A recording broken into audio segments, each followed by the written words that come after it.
Variance कहा जाता है। Spreading variance 10 rupees per KG material की कॉस्ट थी और 1 यूनिट पर अज्यूम कर रहा हूं कि 1 केजी मेटेरियल लगता है। तो जब अंदाजा लगाया था 10 रुपए के यूनिट पर मेटेरियल लगेगा, जब एक्चुअली प्रोडक्शन हुई उस वक्त कीमतों के बढ़ने की वजह से 1 यूनिट की कीमत जो है वो 12 रुपीज चार्ज होगी। अब यहां पर 2 रुपए का वेरियंस है, ये जो 2 रुपए का वेरियंस है, ये पर यूनिट जो 2 रुपए का वेरियंस है, ये वेरियंस बेसिकली कीमतों के बढ़ने की वजह से फर्क पैदा होगा।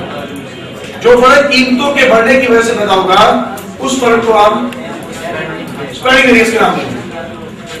और कीमतों के कम होने की वजह से फर्क पैदा हो सकता है।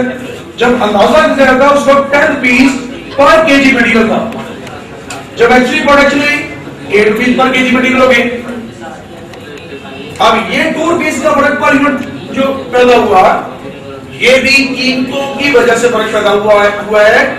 चाहे कीमतें बढ़ने की वजह से फर्क पैदा हो, चाहे कीमतों के कम होने की वजह से फर्क पैदा हो, जो प्राइसेस में वेरिएशन की वजह से फर्क पैदा होता है कॉस्ट स्टडी में, उस फर्क को स्प्रेडिंग वेरियंस या बजट वेरियंस के नाम दिया जाता है।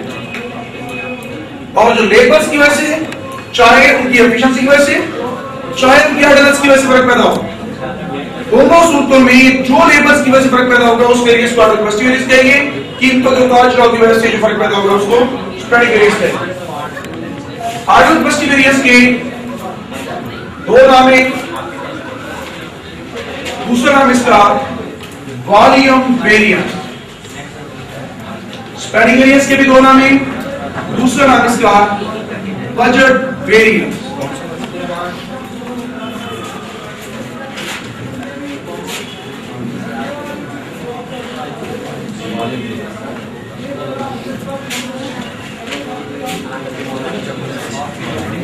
वेरियंस के हर क्वेश्चन में सबसे पहला काम हमने 6 चीजों को इकट्ठा करा।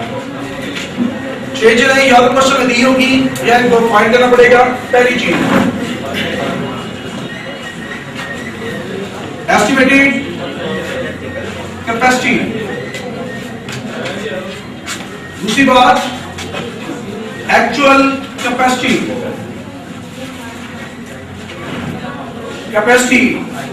पूरे क्वेश्चन में 2 चीजें होंगी जो रुपीस में नहीं दी होगी, क्योंकि कैपेसिटी कभी भी रुपीस में नहीं हो सकती। कैपेसिटी की बेसिक मीनिंग सलाहियत है। सलाहियत कभी किसी शख्स की सलाहियत को पैसे में मेजर नहीं कर सकते। हम ये नहीं कह सकते कि एक लेबर के अंदर 1 लाख रुपीस की यूनिट्स की बनाने की सलाहियत है। हम ये कह सकते हैं एक लेबर 1000 यूनिट्स की बनाने की सलाहियत रखता है, या एक लेबर पर डे 8 आवर्स काम करने की सलाहियत रखता है। कैपेसिटी या तो आवर्स में होती है या यूनिट्स में होती है। किसी शख्स की भी सलाहियत होगी या तो आपको आवर्स में दी होगी कि वो इतने घंटे काम करने की सलाहियत रखता है, या वो यूनिट्स में होगी कि वो इतने यूनिट्स बनाने की सलाहियत रखता है। अब मैंने यहां पर नजर कहता है एक लेबर 500 पीस देगा, पर डे 50 यूनिट्स बनाएगा। जितने यूनिट्स के बनाने की उससे प्रोपोज रखी थी वो उसकी एस्टिमेटेड कैपेसिटी कहलाती है। कैपेसिटी हमेशा यूनिट्स में होती है। कैपेसिटी या यूनिट्स में होगी या आवर्स में हो सकती है। कैपेसिटी कभी भी रुपीस में नहीं हो सकती। पहली बात, मैंने 500 रुपए एक लेबर को देने और उसे तवक्कुआत की लगाई है कि वो एक दिन में 50 यूनिट बनाएगा। जितने यूनिट्स के बनाने की उसे तवक्कुआत रखी है वो उसकी एस्टिमेटेड कैपेसिटी कहलाएगी। अब उसने 500 रुपए में एक दिन में 40 यूनिट बनाए, जितने यूनिट्स उसने एक्चुअली एक दिन में बनाए वो उसकी एक्चुअल कैपेसिटी कहलाएगी। जितने यूनिट्स के बनाने की उसने तवक्कुआत की थी वो उसकी एस्टिमेटेड कैपेसिटी है। जितने यूनिट्स उसने एक्चुअली बनाए वो उसकी एक्चुअल कैपेसिटी है। 2 चीजें आपको एक क्वेश्चन में दी होगी। तीसरी चीज आपको क्वेश्चन में दी होगी एस्टिमेटेड एफओएच और एक्चुअल एफओएच। एस्टिमेटेड एफओएच, अगर मैंने ये नजर लगाया था 50 यूनिट्स बनाने, अंदाजा ये लगाया था कि टोटल कॉस्ट इस पर 2000 रुपीज होगी। जितने यूनिट्स के बनाने का अंदाजा लगाया था वो आपकी एस्टिमेटेड कैपेसिटी है। जितनी कॉस्ट में बनाने का अंदाजा लगाया था वो एस्टिमेटेड एफओएच है। अगर मैंने ये अंदाजा लगाया था कि 50 यूनिट्स बनेंगे और 50 यूनिट्स को बनाने की जो कॉस्ट होगी वो 2000 होगी। अगर 50 यूनिट्स बनाने का अंदाजा लगाया था, जितने यूनिट्स के बनाने का रुपीस में बनाने का अंदाजा लगाया था वो एस्टिमेटेड एफर्ट है। एक्चुअली अगर एक दिन में 40 यूनिट बने और 22 यूनिट के बने, जितने एक्चुअली यूनिट्स बने वो एक्चुअल कैपेसिटी, जिस कॉस्ट पर बने वो एक्चुअल एफर्ट। जितने यूनिट्स के बनाने का अंदाजा लगाया था वो एस्टिमेटेड कैपेसिटी, जितने रुपीस के बनाने का अंदाजा लगाया था वो एस्टिमेटेड एफर्ट, जितने यूनिट्स एक्चुअली बने वो एक्चुअल कैपेसिटी, जिस कॉस्ट पर बने वो actual effort, actual factory overhead. 4 चीजें क्वेश्चन में आपको ये दी होगी। 5वीं चीज क्वेश्चन में दी होती है फिक्स कॉस्ट, 6ठी चीज वेरिएबल कॉस्ट। अब फिक्स कॉस्ट क्या है और वेरिएबल कॉस्ट क्या है, इसको दोनों को देख लें। फिक्स कॉस्ट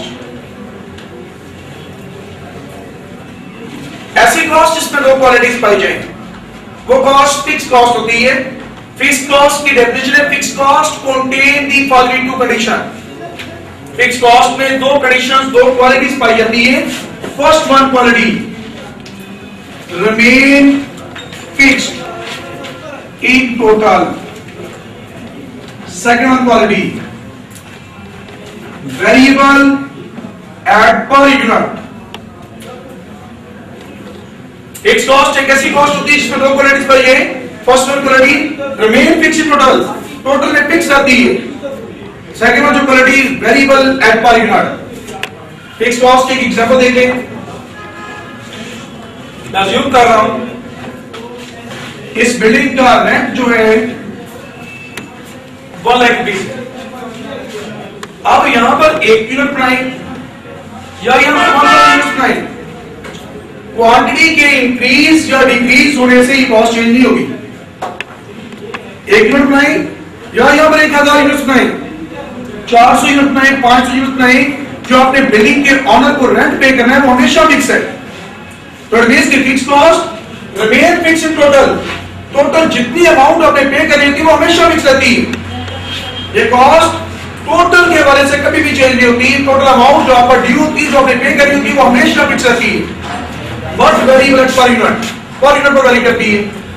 इस बिल्डिंग में 1,00,000 रुपए का आप इस बिल्डिंग का 1 लाख इस बिल्डिंग का रेंट देते हैं और 1 लाख में आपने सिर्फ 1 यूनिट बनाया इस बिल्डिंग में, पर यूनिट कॉस्ट आपकी 1 लाख हो जाएगी। आप 1 लाख रुपीज रेंट देते हैं और आप इस बिल्डिंग में 2 यूनिट बनाए, पर यूनिट आपका जो रेंट है 50,000 हो जाएगा। 1 लाख रुपीज रेंट देते हैं, यहां पर 4 यूनिट बनाते हैं, पर यूनिट जो आपका रेंट चार्ज होगा 25,000 होगा। इट मींस कि फिक्स कॉस्ट एक ऐसी कॉस्ट होती है जिसमें 2 क्वालिटीज पाई जाती है। Remain fix in total, total amount जो पे करनी है, क्वांटिटी के इंक्रीज या डिक्रीज होने से वो चेंज नहीं होगी। टोटल अमाउंट जो आपने पे करनी है वो 1 लाख की रहेगी। Remain fix in total, total में ये फिक्स रहेगी। क्वांटिटी के इंक्रीज या डिक्रीज होने से ये कॉस्ट चेंज नहीं हुआ करती। वेरिएबल एट पर यूनिट पर वेरी करती है, तब्दील होती है। अगर 1 लाख रुपए रेंट देते हैं उसमें 1 यूनिट बनाते हैं, 1 लाख रुपीस के रेंट में आपने पूरी बिल्डिंग में 1 यूनिट बनाए, तो पर यूनिट जो 1 यूनिट पर आपका रेंट चार्ज हो गया वो 1 लाख रुपए चार्ज हो गया। अगर 2 यूनिट बनाए 1 लाख रुपीस के रेंट में उस बिल्डिंग में सिर्फ आपने 2 यूनिट बनाए, आप इंटरनली अपनी कैलकुलेशन जब करेंगे 1 लाख रुपीस के रेंट में 2 यूनिट बनाए, प्लीज के पर यूनिट आपको जो चार्ज होगा 50,000 चार्ज होगा। वेरी हो गया पर यूनिट। 4 यूनिट बनाए 1 लाख रुपीस की कॉस्ट में 4 यूनिट बनाए, पर यूनिट जो करंट चार्ज होगा वो 25,000 होगा। इट मींस कि फिक्स कॉस्ट एक वो कॉस्ट होती है जो remain fix in total, total में फिक्स रहती है, बट वेरिएबल है पर यूनिट के हवाले से इसके एनालिसिस करें तो ये कॉस्ट आपकी चेंज हुआ करती है।